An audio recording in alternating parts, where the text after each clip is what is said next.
Ahoy! Ahoy! Welcome back to Girl Historians. I'm Carly. I'm Blair.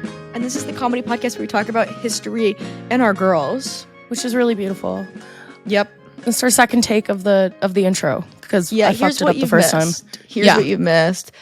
I was going to say it's an early morning record, but it's 1 p.m. Yeah. That's kind of it. And I think that Blair should audition for Star Trek and play an alien. That's really all you've missed. And thank you for saying that because no one ever sees me as an alien.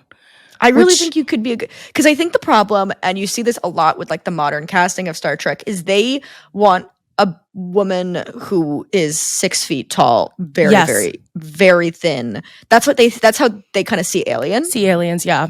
But aliens are all different things. Well, that's kind of the point of aliens, and they should look differently, right? Like there should be like muscle mommy aliens and short aliens. There should be all different types of aliens, not just the most like fawn-ish, willowy aliens. Well, it's also like when people have a good face for that kind of prosthetic makeup, which I just simply do not. My face is too expressive. Putting any type of makeup above, like, you know what I mean? Like, I feel like you're kind of the same way. Like, I know a couple of people have been on Star Trek, and like, I'm like, yeah, you could slather some scales on that face. Like, your face is flat. Yeah. Yeah. But now, like, watching... Obviously, I'm watching Deep Space Nine, which is from the 90s, so it's a bit different. Because they do a bit of, like, different makeup now. But in the 90s, some people would just have makeup that would be, like, little dots on the side of their forehead. Or, like, a little ridge in their nose, which I feel like you could work with. You know what I mean? Like, Thank you. You could do that. Or they have Ferengi, which are kind of, like... There's their culture is very inherently misogynist. So there's never any women Ferengi because they're all back on Ferenginar naked. And they're not allowed to leave the house. No, because they're kind of, like... based on Oh. Americans, I think. Like, they're very business forward. But I've always been like, I would love to be a woman Ferengi. Where their whole thing is they're just kind of like bald. A naked alien on a planet. Yeah, but like their whole thing is they're bald and they got big ears and they're like orange skinned and they just love money and they wear little like suits and stuff. I think they love money. Would be fun. That's their whole thing. They just love business. Like they live their life according to the rules of acquisition, which are all basically like they are business. They're like scammer businessmen, but according to a code. That's cool. I like that a lot. And their whole thing is kind of like humans really judge them, but they're like, we were literally you like 200 years ago. Like, and we never did slavery. You guys did that. But we didn't do slavery.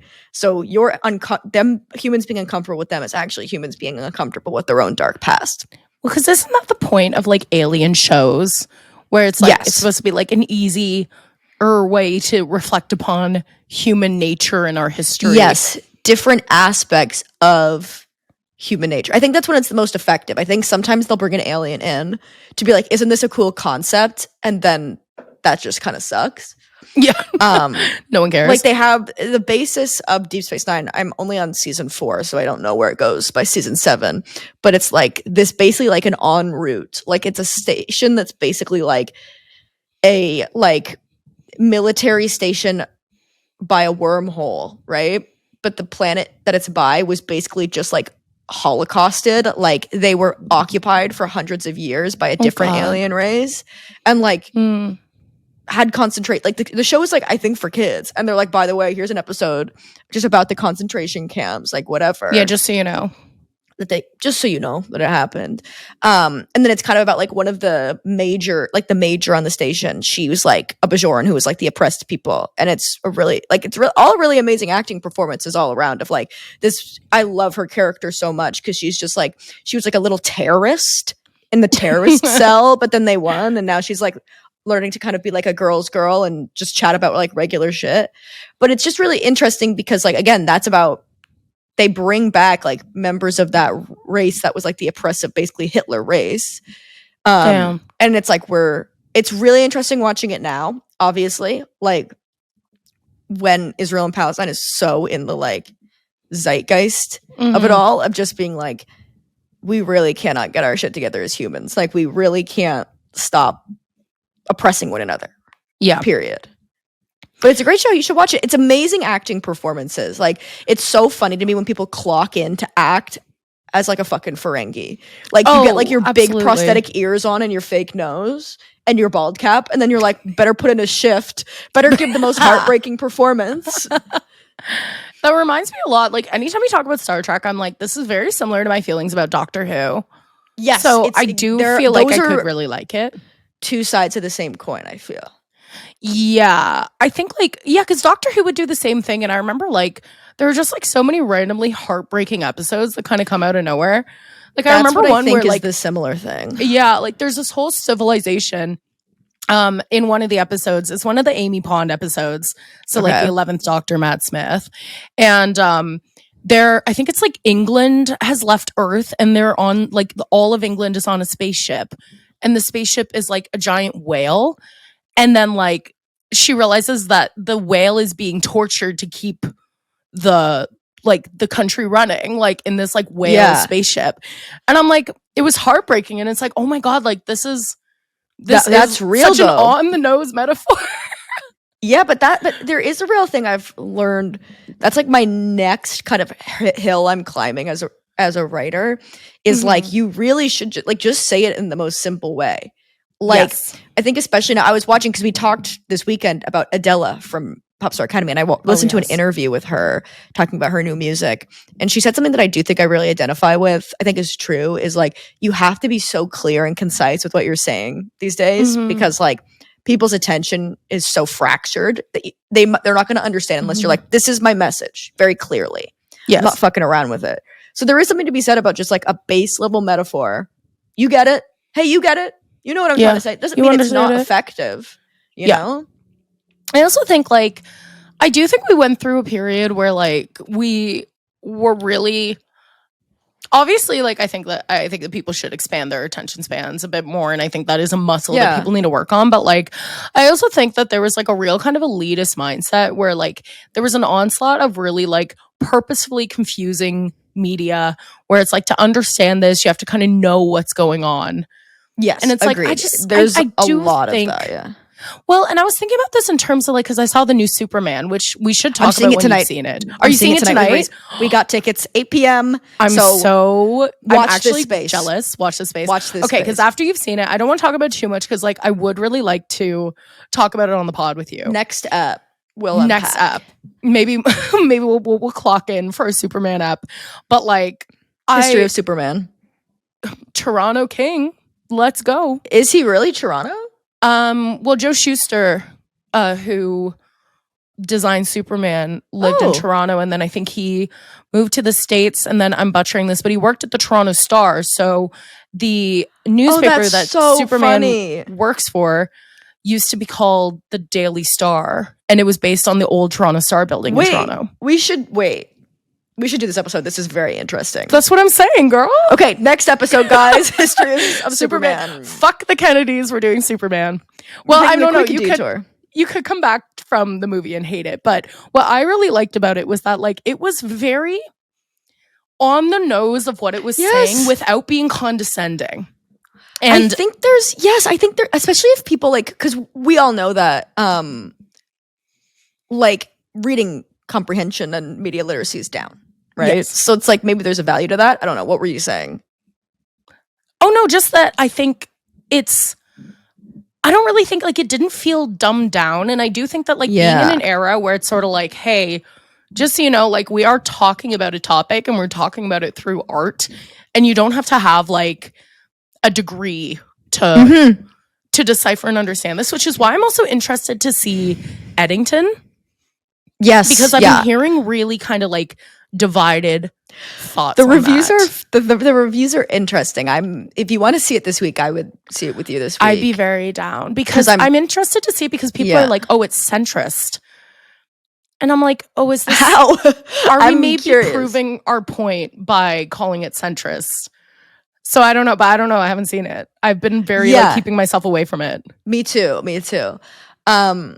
Yeah, I'm interested. I think that we're getting to a place which I think is good. I guess I've just been thinking about this a lot because sometimes when you're in the creative mindset, you're thinking a lot about like audience and whatever. And I feel like we're in an interesting situation where we're both people who read a lot, right? Yeah. But most people around us and our friends do not read at all. Yeah. And they're very smart people. And they're kind of, my friend Simon said this once where he said that movies are the new books. And I think for a lot of people that we know, that is true. Like they just watch a fuck ton of really interesting and complex movies or just simple and very fun movies, but they that's what that is. That's their culture and their art to them. Sure. So it's had me thinking of like, I think that the next step for a lot of art is, and there's always going to be a wide range, right? Like we're always going to have stuff that's super, super complex. We're always going to have stuff that's just very, very fun escapism. But I think like Tomorrow and Tomorrow and Tomorrow by Gabrielle Zevin is like the perfect example of like, I think that what we're going to get to more of.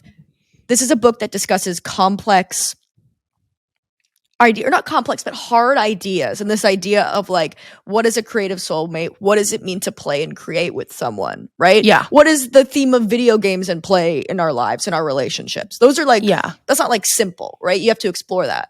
But the language is simple and the plot is simple.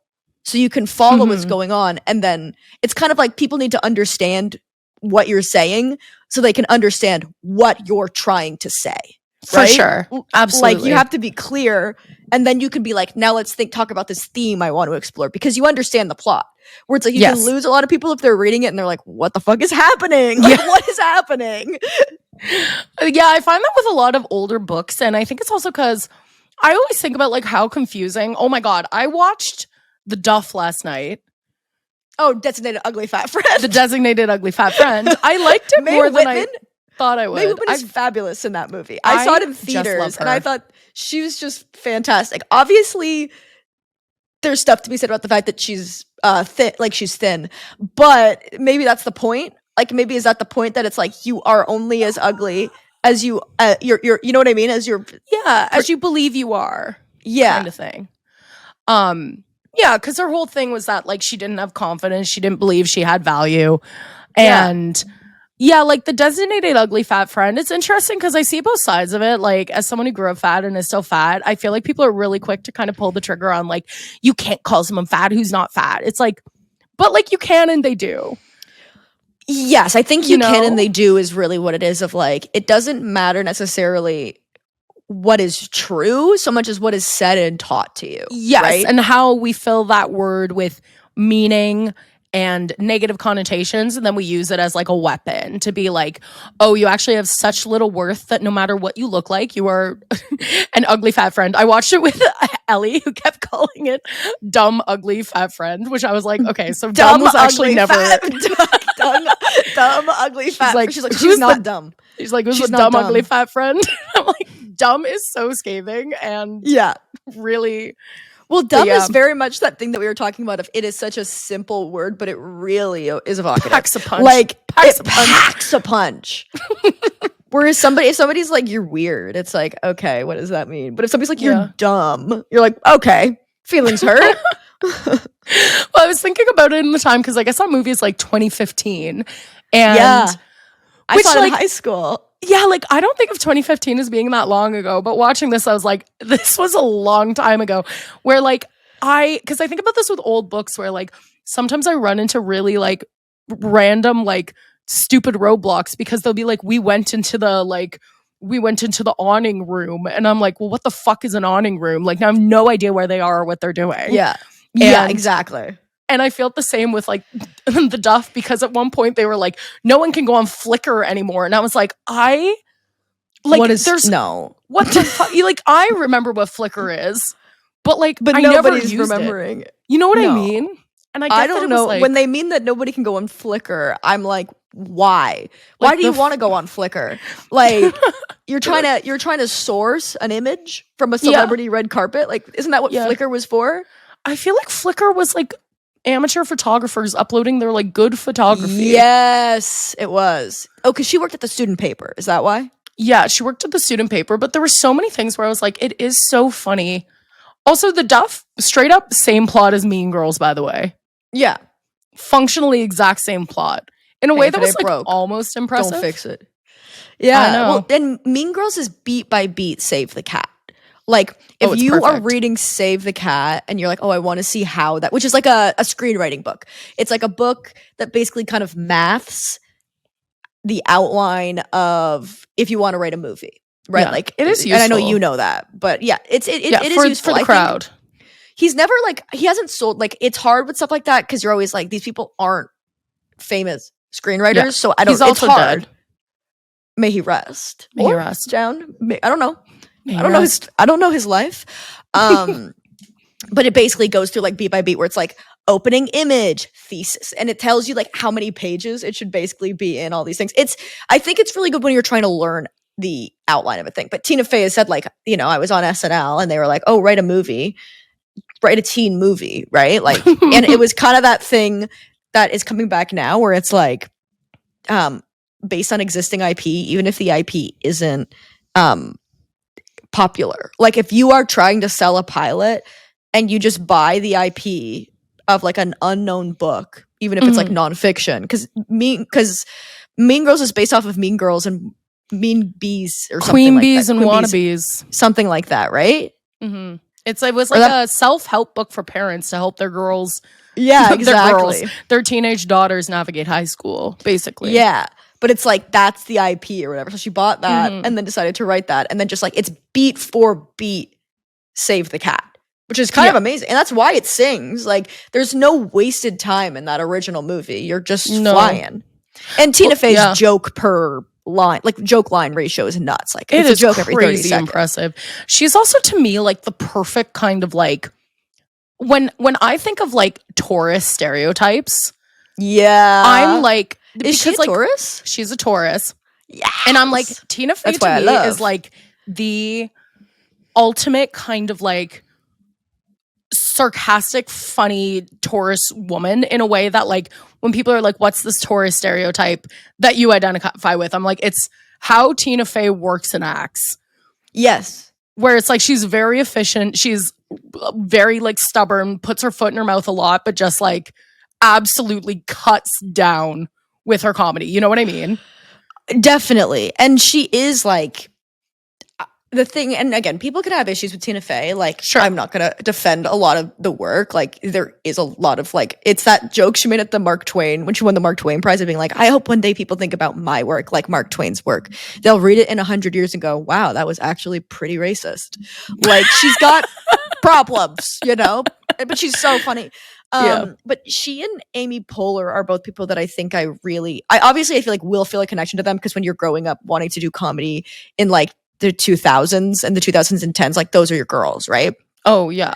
But they also both really, I think, grow and change in a way that a lot of their male counterparts are like, no, fuck off, woke, whatever. Where they've both been in different interviews like, we were like, it was just, comedy was just really mean in the 90s. Like, we were all so mean-spirited and punching down, and there was no, like, mental health consideration. And, like, that's bad. And, like, by the way, we all have things that we regret, which I think is all anybody really wants to hear you say. Like, nobody wants to hear you say, like, you don't need to, like, hang, like, you know, crucify yourself. You just need to be like, yeah, I wouldn't do that now. I wouldn't, like... I wouldn't like make fun of Paris Hilton for being a slut in 2025. Like, that's not my move, you know? Yeah, but when you're getting like a list of like topics to joke about by like a 50-year-old man on SNL, it's like, okay, and, you gotta go.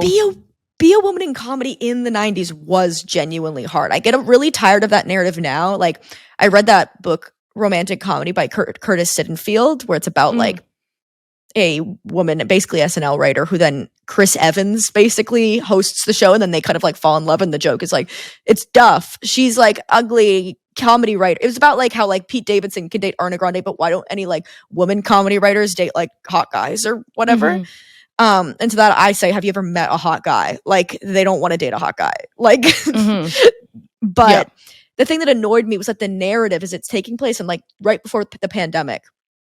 And the narrative is like comedy writing is a boys club, but it's like a boys club in the 90s where they're like, women don't fart, like that kind of narrative, which is just not true. Like, there could have been a conversation about how like women writers and writers of color or queer writers have to like mind their identity to be like, they can't just you can't write a sketch about being a printer. You've got to write a sketch about like your trauma, right? Like, there could be a conversation about that, or a conversation about how like women treat other women generationally in comedy. I think that's interesting.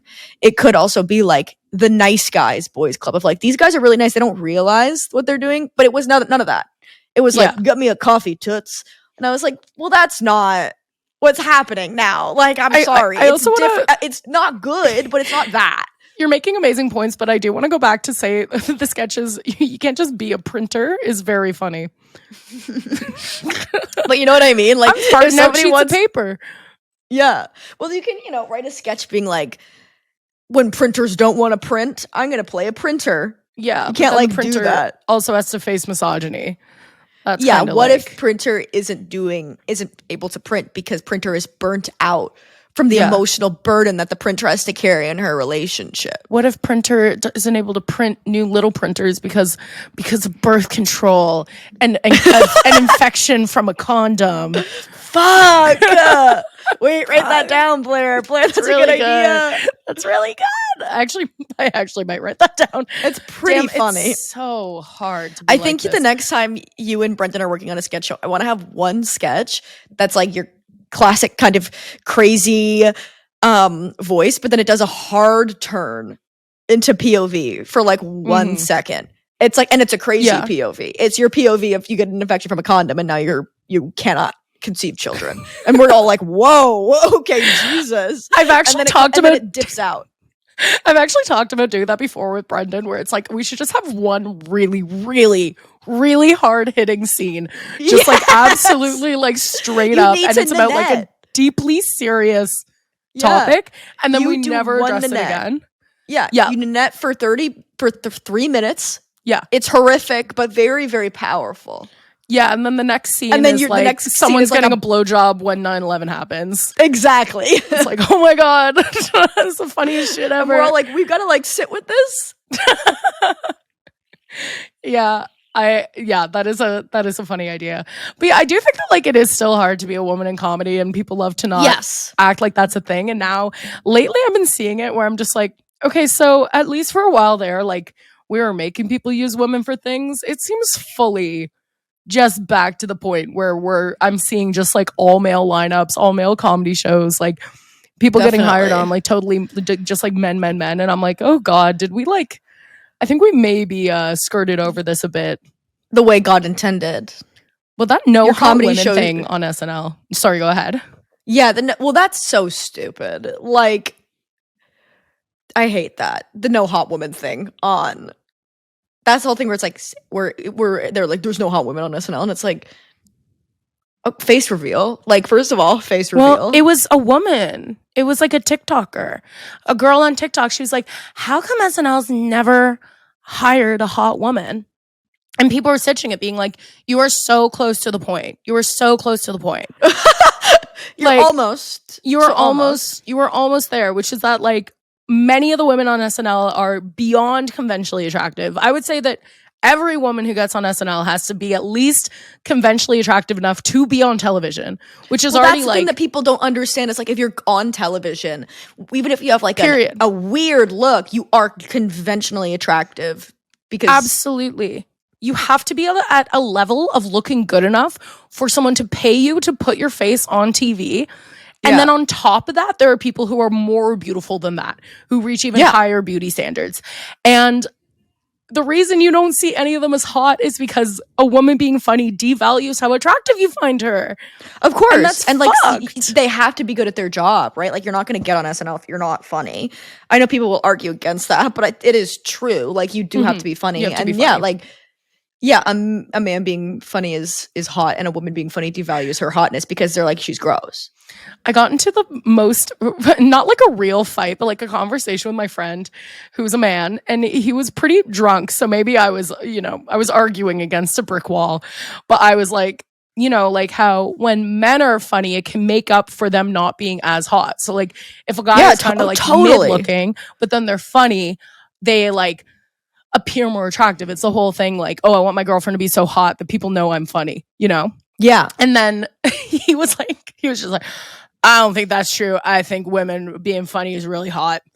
I like when the women are funny. Right, you're saying that but right, but I'm not saying you. Like, I'm saying like society. Like I'm saying like, society. I really just that makes me like a woman more, and that's why when I married my wife, I was like, she's funny when she was funny. It made me want to marry her more. I was like, okay, we're having a crazy conversation.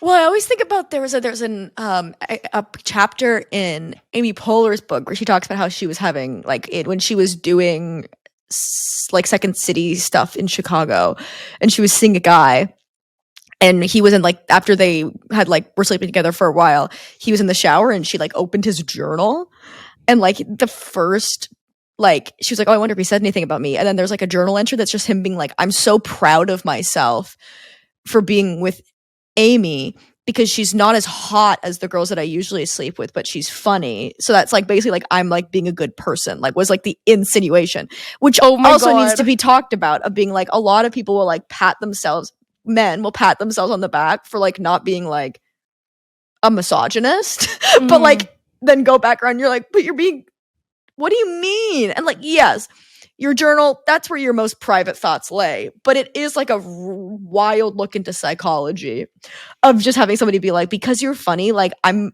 a really good guy for wanting to be with somebody who has a positive attribute. Do you know what I mean? Like being with somebody who has a positive attribute, and it above just being hot too. Yeah, it's the same. Esther, is her name Esther Perlman? She's a comedian, but she has a bit that's like, she can never compete with quiet women. No, that's Esther Perlman is a psychologist. What is Esther? If I just look up comedian, maybe it'll come up. If I just like kind of roguely Google search comedian. Okay. Pavitsky. She's like, I can never compete with any hot girl because that's like the quality that men like most in a woman is being quiet. So even if like I'm hotter than her, but she's just quiet, like I can't compete with that. And there is like a truth to that. Oh, sure. Absolutely. And again, if you're somebody like Blair's friend listening, like I'm not saying that every person is like that, but there is a pervasive trend of that, right? Yes. Like, and it's good to not be like that. Like, congratulations, if you like women with an opinion. And I'm not saying like you like to think of yourself as a person who likes with an opinion. If the women in your past have been what other people would deem difficult but are perfectly normal, then you're doing great work, you know? Yeah, and it's also like, I think you can tell like there are men who I think have like a lot of female collaborators, and that totally. I think is usually when, at least for me, I'm like, okay, if someone's like really funny, like two big points they get is like they have a lot of like women collaborators who they make stuff with, and they seek, not like in a way like we need a girl for this sketch, but like they like resonate with women's comedy, and also when like they can write parts for women. Yes, it's the women are people of it all. I always side eye when it's like, yeah, I have a woman in my sketch. She's a waitress. She's the girlfriend. Where it's like the woman can be like the crazy guy driving the car. Like this character that you've written can be any gender.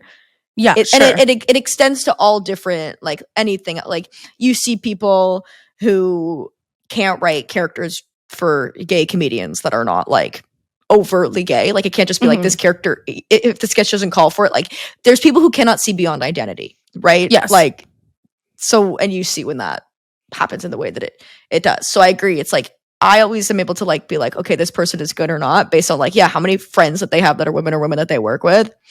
And just based on being like, seeing women as people, like not seeing women as women, seeing women as humans. So you're not just like writing, well, I need a girlfriend for the sketch, but she seems so nice and smart. Like this is good for women because the representation in this sketch when the guys are being crazy, and she's like, guys, don't be crazy, is that she seems smart while these guys are stupid. When you're like, in actuality, like she should get to be stupid too.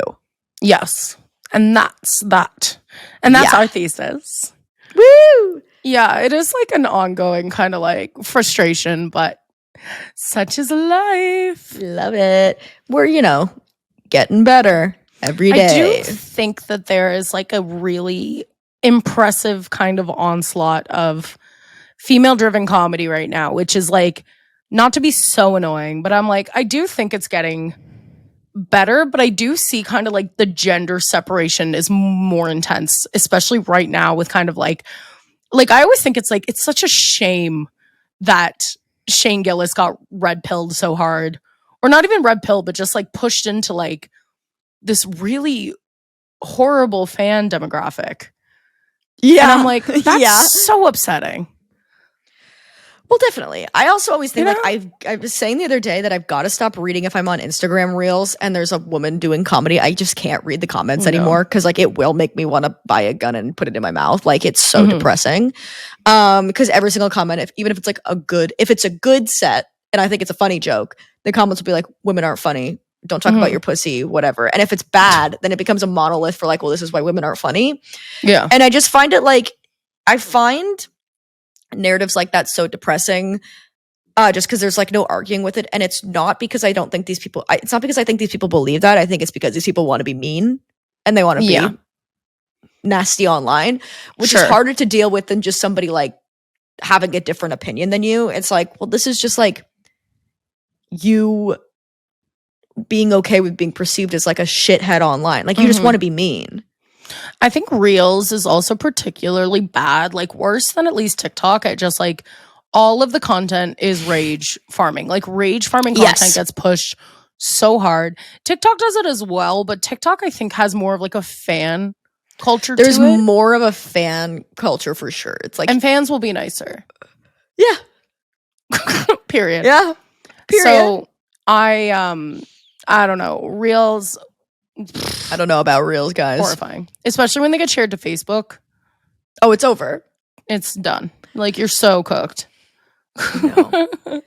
Yeah, it's not great. Yeah, I know. I wish I could delete Facebook, but I love Marketplace. I deleted my Facebook a while ago. And then just made a new Facebook just for Marketplace. That's really funny. Yeah.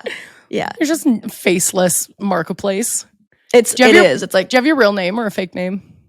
I think I have my like real name, like my Christian name. And then I have like somebody had drawn that, you know, that kind of that like fucked picture of me, like drawing of me where my eyes are going in two different directions. That's the profile picture because I think it's so funny.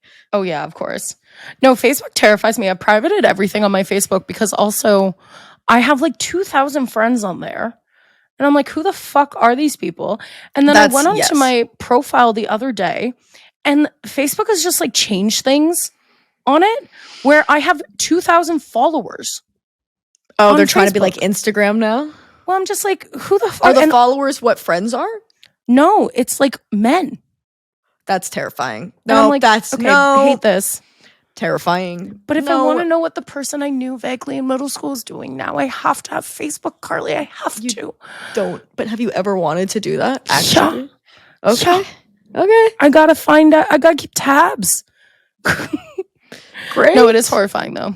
But also, oh god. Anyway, whatever. Should we talk about Lincoln? Let's get into it. Yay, baby. Let's take a little break and then dive in. Yay. Yay.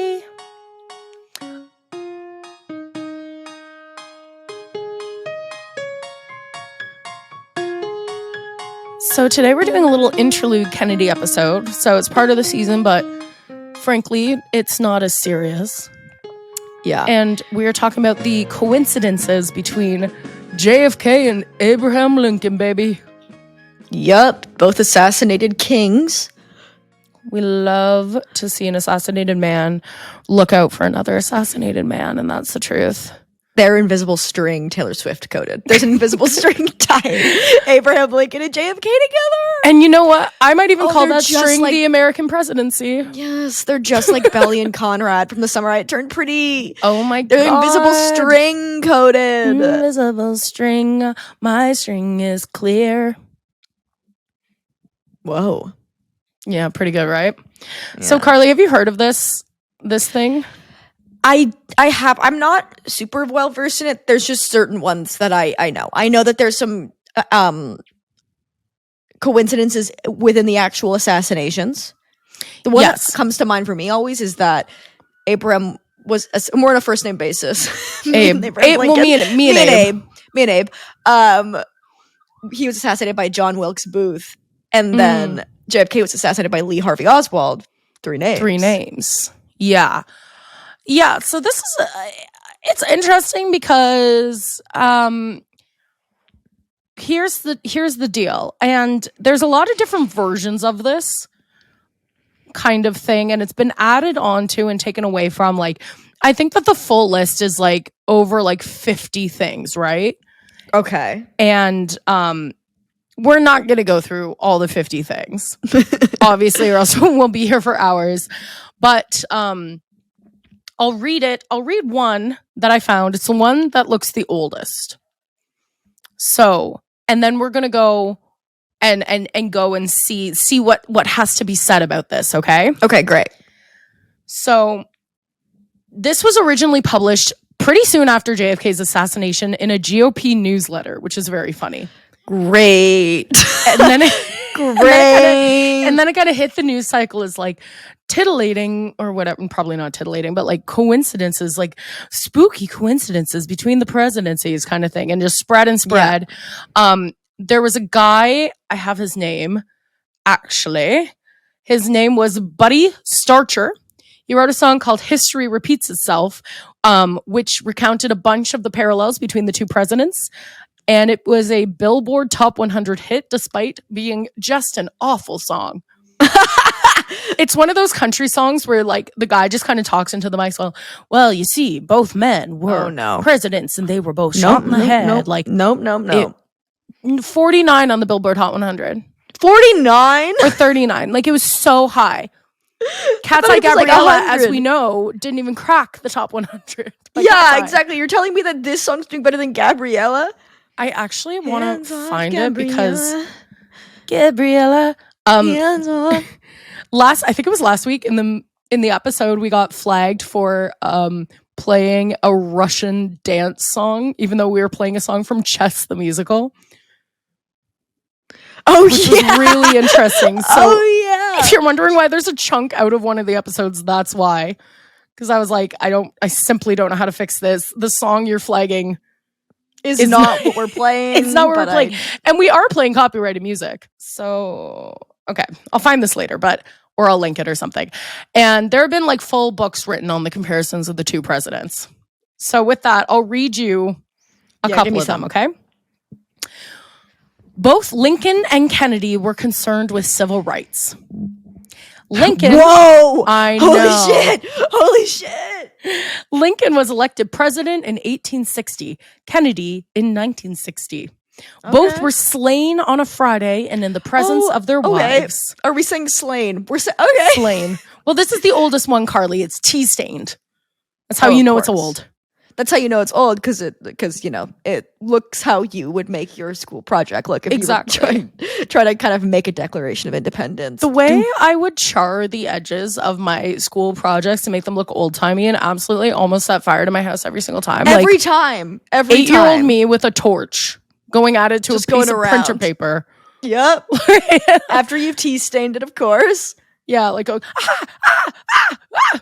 putting the fire, like stomping it into the ground. Yeah. Both were shot from behind and in the head. Okay. Their successors, both named Johnson, were Southern Democrats and both were in the Senate.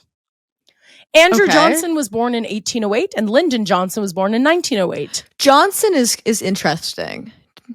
Yeah, so here's my thing, is that like some of these are like genuine coincidences. Some of them are just like, they're coincidental, but they're not impressive. And then a lot of these are just lies. Oh, cool. Okay. Yeah. So, and I'll go through that after, but this is just the kind of like general list. This is also kind of like, okay, both of them like were Southern Democrats because the guys like JFK and Lincoln were from the North. And like, so they needed someone from the South to balance it out. Yeah, that's not that crazy. Yeah, exactly. And Johnson is a common name. So, like, yeah, it's weird, but not really. Well, because they're John's son. There's Think about how many Johns there are. There's a lot of Johns. John Wilkes Booth was born in 1839, and Lee Harvey Oswald was born in 1939. Is that real? Nope. Okay. Okay. Well, that's like, there's just like so many of them that sound catchy, right? Where like, I was thinking about this today because we were talking about, when I was talking to Reese about how we were going to record the podcast, we were joking about how it'd be funny if you just became like QAnon pilled, and every single time we're doing an episode, like if you're bringing the research, you're just bringing like incorrect like conspiracy theory stuff, and I just have to be like, oh, cool. That would be fun. I'm going to start doing that, but really slowly so you don't notice until it's too late. You're kind of breadcrumbing me into your right-wing conspiracy theories. Yeah. And apparently a new one is that the people who wear red shoes are signaling that they drink children's blood. Cool. And I just sometimes when I hear that, I'm like, I kind of wish I was delusional like that. Like, yeah, that'd be so fun. Insane online like that. Like, my life would just be better if I just thought that, you know? Yeah. Like, everything's like, so fun. Yeah. Like, you're just like, oh, Joe Biden wears a mask, by the way. He's wearing a latex mask right now. That's not his face. Mm-hmm. And I think that. And I, Carly Thorne, think that. And that is true. Because let it be said, if you're drinking child's blood, why are you signaling to people? And also, why are you doing some weird hanky code with your shoes so that other children's blood drinkers know it's you? Yeah, and why would it be I like simple? Your shoelaces, you know? It's I like your thanks, I got them from the president. Who wears a mask, by the way, Joe Biden. Yeah, you might have heard of him. Whenever he tweets president. That he likes ice cream, it's him signaling that he is a pedophile. Do you know that? Eating a child, by the way. He's eating a child. That's actually what's happening. But yeah, no, so when I hear this, just like, I'm like, I wish I could just lie more. Like, I'll sometimes say things that are incorrect in my YouTube videos and I feel so bad. I'm like, whatever. Like, that sucks that I did it wrong. And then there's people out there who are just lying. And I'm like, I should just lie. Well, yeah, I think and my plan was to talk more about this at the end, but we're getting into it. So might as well go for it, which is like a lot of conspiracy theories like this are people really like attempting to make sense of a world that just doesn't make sense. If you haven't seen ContraPoint's conspiracy video, it's really worth a watch where it's like, you can basically draw comparisons between like any two random people or any two random events. You know, I always think about Lindsay, which we talked about a lot when we were doing the Beatles series, but Lindsay Ellis's video essay on Yoko Ono is really, really fabulous. And they talk a bit about the JFK assassination specifically in that because John Lennon obviously was assassinated. And there's so many like conspiracy theories about that. And it is that of just like the world, we make sense of the world through stories and narratives. That's just inherently how our brains work. We're like oral storytellers. That's how we make sense of the world, right? We think of time in a very linear way. Yes. And our brains are trained to recognize patterns, and narrative is patterns, right? Yes. It's the beginning, middle, end. But that's like not actually how life is. So like when something happens that makes no sense in the pattern that we have grown to understand things in, we then fill in the blanks with just incorrect information. We're just like, that's not what happened though, because because real life is a lot more boring and senseless than the things than what we think it is. We think that everything actually makes sense. And it's interesting. Yeah, and it is like our brains are programmed that like when we get a bunch of random information, the thing we look for is patterns, right?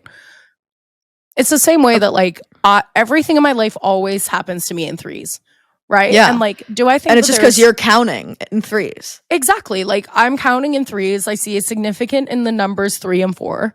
And so I look at my life and I see 3s and 4s because that's the way I divide up my life. And if I have 2 bad things happen to me, I wait for the 3rd bad thing. So something that might not be a bad thing in another sense, like, you know, I have 2 big bad things kind of happen in succession. That sucks, but that's life. Often things compound. So like, you know, you get like, you know, you have to pay an extra month of rent in your apartment. And then after that, like you break a vase and you're like, that's the 2nd bad thing. And then the 3rd bad thing is that like your hair dryer breaks. And it's like, I usually wouldn't even count that as a bad thing.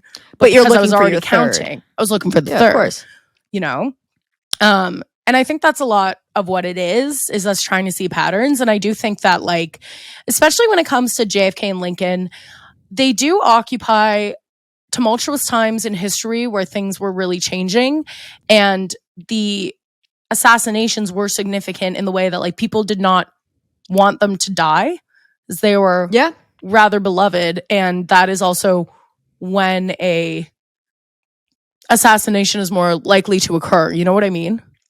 Definitely. And be remembered, right? Like, yeah, there are other presidents that were also assassinated or attempted to be assassinated, but we don't think about them because they're not compelling figures in the same way. Exactly. But to your point, John Wilkes Booth was born in 1838, not 1839. I love So they just lying. fully lied about that. So Booth and Oswald were Southerners favoring unpopular ideas. Both presidents' wives lost children through death while in the White House. Lincoln's secretary, whose name was Kennedy, advised him not to go to the theater. Kennedy's secretary, whose name was Lincoln, advised him not to go to Dallas. Is that real? No. Because when I read that was the one, like when I saw this Say years what ago. you will about the GOP. Right? They love a lie. They love to lie. But yeah, so that was like, when I read that, I was like, because if that was crazy. real, that would be crazy. But it's not real. So yeah. So the funny thing is that like Kennedy did have a secretary named Lincoln. So that part is true. And she was like a little old lady who was so slow at her job, but so sweet. He wanted to fire her like the entire time she worked for him, but couldn't because she was so sweet. She's so sweet, yeah. Yeah. And obviously Lincoln had two secretaries that were men named John G. Nicolay and John Hay. Okay. So not quite. Not really close at all. That one was fully kind of fudged kind of thing. John Wilkes Booth shot Lincoln in a theater and ran to a warehouse. Lee Harvey Oswald shot Kennedy from a warehouse and ran to a theater. So this one is like true but not. It also just like doesn't really make a ton of sense. So he ran to a theater? He was arrested at a movie theater after he left the warehouse where he shot him. But like JFK wasn't in the warehouse. Like he shot him at a far distance from a warehouse. Yeah, he sniped. Yeah, exactly. Whereas like Lee Harvey Oswald, or sorry, God, the freaking names John Wilkes Booth. Fuck me up. Yeah, John Wilkes Booth came up behind Lincoln in the theater and shot him in the head. And then he like crossed state lines and then they found him in a barn or something and killed him. Yeah, because he was also sick, right? Like he got treated by a doctor whose last name was Mudd, I want to say. I think this is the thing. Because I think that's like where I remember learning that in 7th grade and my teacher's like, that's where the saying, your name is Mudd, comes from, because the doctor was disgraced. But I was like, I don't know how famous that saying is. Yeah. Also, Mudd is just Dr. dirty. Mudd. Dr. Mudd. John Wilkes Booth. Yep, Samuel Mudd. He was imprisoned for conspiring with John Wilkes Booth. Huge. So John Wilkes Booth broke his leg, and Mudd set the leg and allowed the assassin to rest in his home. Whoa. So he was doing. I also would imagine in the past, besides like houses, would the majority of buildings not be warehouses and theaters? Like it's like that shopping centers and houses, like they don't you know what I mean? It's not like John Wilkes Booth shot Lincoln and then went to a VR escape room. Yeah. When he went to like one of those like anger rooms where you hit things with baseball bats. They apprehended Lee Harvey Oswald in a float tank. Yeah, they apprehended John Wilkes Booth in a one of those like Nordic spas. He was going in and out of the cold plunge. He was just trying to go in and out of the cold plunge. Yeah, his blood flow was amazing that day. Yeah. And then we have like kind of my least favorite type of conspiracy thing, which is like, oh my God, all the names have the same amount of letters. Whatever. You know what I mean? Okay. Like, it's so common, like most people's names have the same amount of letters, basically, like with very few variations. Like it's like, especially in the West, like you're gonna get people whose names are like blank son, blank whatever. Like, you know, it's like two white guys have the same amount of letters in their names. Shocking. Like, yeah, that's just kind of how things work a lot of the time. I'm not compelled by that in the way that I'm compelled by other things. Like, right? It's not. There's some things where I'm like, whoa, that's really weird. But I'm like, yeah, okay. Yeah. Also, did Lee Harvey Oswald go by the name Lee Harvey Oswald? I'm sure he went by like Lee Oswald or Harvey Oswald. You know what I mean? This is the other part where like John Wilkes Booth and Lee Harvey Oswald both were like not really described like that until they became criminals. The same way that like, because I'm sure there's a bunch of Lee Oswalds.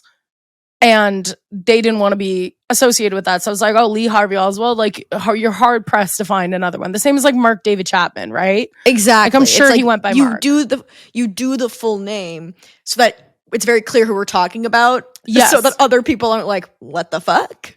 Yeah, exactly. Like, so that one's a bit of a stretch as well, which like, because people are always like, why do all these assassins go by 3 names? And it's like, no, that's like their full name because they're assassins, babe. Yeah, exactly. Like, because we got to know who they are. We got to recognize the full name. So if their name is like John Smith, but their middle name is Labrador, it's like, oh, okay, there's probably not another one of you, even though the name's very common. Exactly. Both assassins were killed before being brought to trial. Again, and both Johnsons were opposed for re-election by men whose names start with G. I don't know about that. Okay. Then there's like, it's kind of interesting how this evolved, because another image I found that's like a bit more modern, and this is the one that I first saw, which is have a history teacher explain this if they can. If they can. Abraham Lincoln was elected to Congress in 1846. JFK was elected to contract in Congress, oh my God, in 1946. All that stuff. And then the next category is, now it gets weird. Great. And then after that, the next category is, now hang on to your seat. Okay, let me hang on to my seat quickly. And Lincoln was shot in a theater named Ford. And Kennedy was shot in a Lincoln car made by Ford. That's the one that I'm like, T. And again, one of these, like, none of these things are actually conspiracy theories. It's just interesting. Like, yeah. Oh, they're both shot in Ford. Oh. Yeah, oh, isn't that funny? That feels more like it's really the monolith of America, where like Ford was such like the American company for so long, for like, you know what I mean? Totally. It's like that's kind of, it's like cool. how we have like 2 CAA theories. It'd be like Rogers here, where like everything is Rogers. It's like, she was shot in Rogers Stadium. Well, he was shot at the Rogers School of Communications or whatever. It's like, yeah, we have 5 companies. Yeah, he's rich. Yeah, the companies hold a lot of things. Yeah, but it is interesting. Yeah, so that one's like interesting. And then there's like a modern thing where like they kind of added on this like punchline to the joke, where it's like a week before Lincoln was assassinated, he was in Monroe, like a city somewhere. And then a week before JFK was assassinated, he was in Maryland, Monroe. I'm like, womp womp. Womp womp. Yeah, I'm like, cool. Yeah, so it's kind of like a big joke in a way. So yeah, it's almost like a joke line game in improv or something, where it's like they can be real, but they don't all have to be real. It's almost like a pun in a way. Yeah. Well, and like a lot of the debunkings are kind of like, okay, so there are a lot of coincidences, like, you know, the numbers of letters in the name. They were like a lot of the years of like, they were elected to Congress, like they were elected to presidency. It's like, yeah, but like elections only happen every 4 years. So like, yeah, it's interesting because it's like, yeah, what are the odds? But once one of those lines up, it's not impossible that the rest line up. Yeah, exactly. Right. And it's also like, you know, the thing that's like, you know, life is cyclical, where every 100 years we go through a huge turning point, right? Yeah, it makes sense that like in the 60s, in both the 1860s and the 1960s, that's this huge time of monumental change, which then is obviously resisted by a large part of the population, which then feels empowered by violence. Like that's less like, oh my God, a cosmic whatever, and more like human nature and history repeats itself every 100 years. You just have to hope that we're a little bit further forward than before.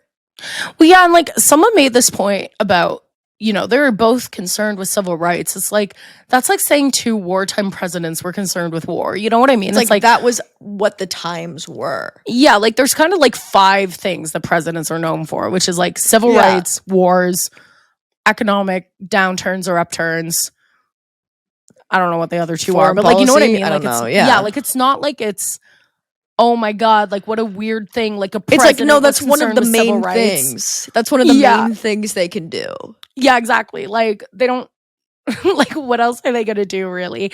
But I do think it's interesting again, like I think a lot of the time we particularly now forget that like history repeats, and like there is this kind of like 80-year cycle that we cycle through, and like being aware of kind of like it was like how that thing went around of being like, oh, like how was last summer brat summer and this summer is like Trump is a dictator summer, and people are like, babe, that's the plot of Cabaret. That's Cabaret. That's literally Cabaret. And I'm like, damn, like because that do be how it be. It's we're in Cabaret. We're in Cabaret, but in the bad part. It's fine. It's cool. Don't worry about it. Don't worry about it. It's fine. It's fine. They did both lose children while living in the White House, which is very sad. Yeah. But it is one of those things that's like, it's just like not really that impressive of a coincidence. You know what I mean? No, it's like that's the past. And that's not good. I'm not saying it should have happened, but I'm not like, what? Like, yeah. Yeah. Exactly. If it's one thing if they were both like in a plane crash or something, that's pretty, compelling. Yeah, and it's like kind of like it's two completely different circumstances where it's like it was the 1800s and the boy died of like a typhoid fever, whereas like JFK's son died after like being born prematurely of like a really rare lung condition. It's like that's sad. Yeah, like that's it's very not sad. It's not the same thing. The one that pisses me off too is like both presidents were shot on a Friday, which is like, okay, so first of all, that's like a 1 in 7 chance. 1 in 7 chance, yeah. But I'm also like, girl, have you never planned an event? Well, so this is very, very morbid, but I was reading a Reddit thread about subway drivers and people killing themselves on the subway track. Who knows why, But they talk about how the worst shifts to work are either the very first train of the day because people have been thinking about it all night, or the very last train of the day because people have been thinking about it all day. Mm-hmm. And that's Friday to me. Do you know what I mean? He's been thinking about it all week. Now it's time. And they both happened at big events, like you said. Like, it's like, Lincoln's going to theater on a Friday. Yeah, we're going to have, you're going to do waving in your car. It's a Friday. Yeah. Okay, like that's what you're doing. I also do feel like Fridays, people's guards are down. Because we're ready for the weekend. Well, I do think it's weekend, the same. baby. The freaking weekend. I do think it's the same that like 9/11 was a Tuesday morning, which I think is like another time where your guard is down. Right. Yeah. Because like Tuesday is like traditionally like it's the most productive day. It's the most like what's going to happen on a Tuesday. Yeah, like Tuesdays for me, it's like that is the day that I work. Like seldom do I do anything that isn't like sit my ass down and like be productive. Yeah. When every other day in the week for me personally is a toss up. And that like your guard is down because you're like, no one's going to do anything. Like everyone is trying to get shit done on a Tuesday, whereas like Friday is the same thing. And in many ways they are trying to get shit done. It's just that the shit that they're trying to get done is in direct conflict with you living a life. It's like we got to run a couple planes into the Twin Towers. It's good, but they were productive. Like I don't think that they should have done it, but it was very productive. Yeah, like they got a lot done in one day. I'll tell you that. I just wish they didn't. Maybe if it was a different day, it would have been a little less. Someone on TikTok, or oh my God, what was it? It was like a TikTok or a reel, but they were talking about decadology, like this decade, like the study of when decades begin and end. Yeah. And like how some decades are shorter than others and some are longer. And now I'm like obsessed with the idea because a lot of people say that like the 90s were a long decade because it started in the 80s and then it ended with 9/11. Yeah. Yeah. And the 50s, a lot of people say ended with JFK's assassination. Yeah, I believe that. And started when World War II ended. So that's like a long ass decade. Like a 20-year decade. Yeah. And a lot of people are saying that the 2020s will be likely a short decade. Here's hoping. Because people on the Reddit forum are it's when it happens is when the 2020s will end. What? When, Trump dies. I'm like me wanting to cross the border into the States. Don't want to say it on the podcast. Oh yeah, fair enough. I thought it was going to be something much worse. Is what I thought. No, I thought you were going to be like too. When the nukes happen, and I was like, I don't want to hear about that. Well, I mean, don't like bring me down. I personally think that would be. I think that's kind of already been a part of the decade, right? Like Yeah. But it is interesting that like like that event will be the end of the 2020s, which is so interesting. Like the 2020s being like when COVID started. Yeah, totally. That. It does feel very evocative. And I'm ready for the 2030s, baby. I know, the 2030s. Turn it up. Turn it up. I'm gonna get into house music when I hit the 2030s. I like that. I'm gonna be raving every weekend. So yeah, both were shot in the head. That one's stupid to me because like, oh, okay, where do you get shot that you die immediately? You're like your head or your chest. Yeah. Like, duh. That one's stupid. I don't believe that at all. Both were assassinated by Southerners. John Wilkes Booth was a Southern sympathizer, but he was born in Maryland. Yeah, and that's a border state, baby. Yeah, exactly. And Oswald was a Southerner by being born in New Orleans. Yeah, also, isn't that more of like a symptom of like progressive governments leaving the South behind than anything else? Like, I don't think that's crazy. It's like people from the South often feel in conflict with more progressive regimes because of the way that they've been left behind, right? Like, that's not a coincidence so much as it is literally a symptom to me. Well, yeah, that's the thing. Like, you know, Lincoln was assassinated, I think, directly because of his actions in the end of slavery. Whereas, like, it's just not quite the same with JFK. Like, the South wasn't involved in the same way. But I do think, like, yeah, like the South in general has less trust of the government than the North. Yeah. And that's kind of just the tea. Yeah, just other things like, oh, the two Johnsons were born in the same like year or the year ending in 08, like 1908 and 08, and they both succeeded. It's like Johnson's common, but also like you're picking like the one thing they have in common, which is 08 ending the year of their birth.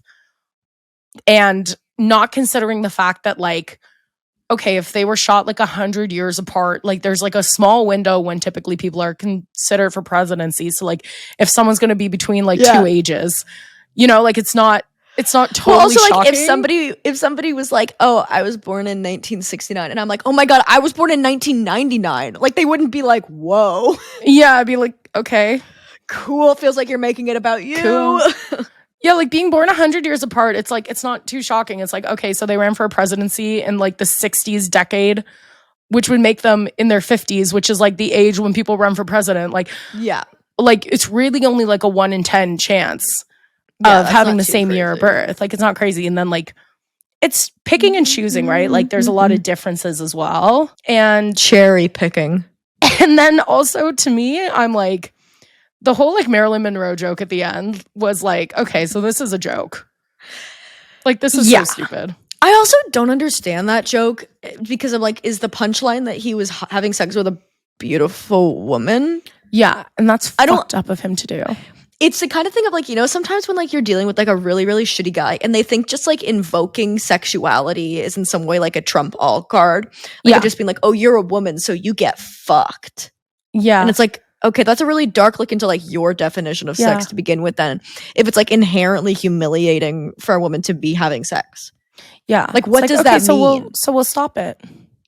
Yeah, you're not going to like that. Yeah. Like we're fine. You think it's bad? We won't do it anymore. Let's see how long you last. 4B, bitch. 4B. Your brains will all... Yeah, we're all going to... Yep, sorry. So my concluding thoughts on this is that sure, some of it are true, but also like you could make the same chart for us, like crazy coincidences between the... Yeah, you just have to spend an afternoon. Yeah, and anytime you pick two people in the same profession, you're going to find a lot of similarities because you have to kind of go through certain landmarks. Like, oh, both like Johnson, like LBJ and Andrew Johnson were both in the Senate. Like, oh my God, shocking. President was in the Senate. Yeah, I agree. But I do think it says a lot about like how we process big historical events, right? Like we connect them to other things. We connect them in significance. We connect them in, you know, the hurt we feel. And instead of being like, this was a crazy, random, terrible thing that happened. Oh no, like it wasn't just that. Don't worry. It actually was like part of a greater conspiracy that we have to fight against, and we can, you know, find a line through it and we can prevent it. And seeing how like Abraham Lincoln's assassination is remembered will help us process this like new, fresher assassination and make us almost feel like a bit better, make more sense of it because that was significant. So this will be significant. Yeah. You know, does that make sense? Yeah. It's more about our psychology than it is really about the event. Again, that's what we talk about a lot on this podcast of like, the stories we tell about history are equally as interesting as what actually happened because it tells you a lot about how people really perceive those events and what's going on in their mind, Absolutely. right? Like we learn a lot about the human condition and our minds at the time of when these things happened based on how we package them and perceive them. And you can obviously tell these are both assassinations that like shook the very core of people's belief systems. If it gets to the point where there's still now conspiracy theories about the assassination of JFK specifically. Yeah. There's a lot more JFK conspiracy theories that we will cover. We will cover. On the pod, but this one's so convoluted and I think just was an interesting little interlude in terms of how we think about JFK in the historical mindset. Definitely. So that's it from me on the JFK Lincoln similarities. That's Let's fun. go. Do you have a little, let's make this tragedy about us? Do you want to do it? Let's make this tragedy about us. Okay, Carly. Yeah. 2 historical figures you would conspire are similar. Like in this way. Like who would you make a graphic of? I need way more time. Okay, yeah, because I would do Olivia Rodrigo and Sabrina Carpenter. Oh, okay, great. Absolutely. And I would conspire that they are the same, like, woman. Okay. You know, like in wigs. Ooh, interesting. Yeah, and like they were both on the same show. They were both in love with the Joshua guy. I don't know if they were on the same show, babe. Well, I don't know. This is the thing. I can lie. That's the whole point true. of this. You're lying. I can lie. You're right. What you're not understanding is that I can lie. And you're right. I would lie about that. Or my other one would be that like Mick Jagger and what's his Oscar Wilde. Ooh, I like that. Yeah. Okay, I have mine. Yes. Okay. Grumpy Cat and Virginia Woolf are the same person. That's really good. Both died by suicide.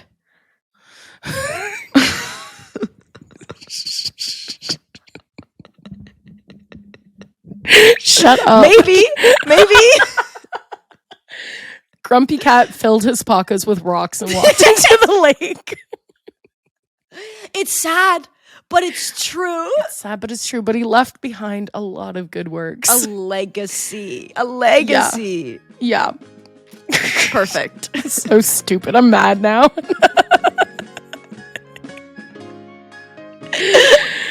Yep. And all right. Thank you guys so much for listening and watching. We love you. We'll be back next week with a new episode, probably. Bye.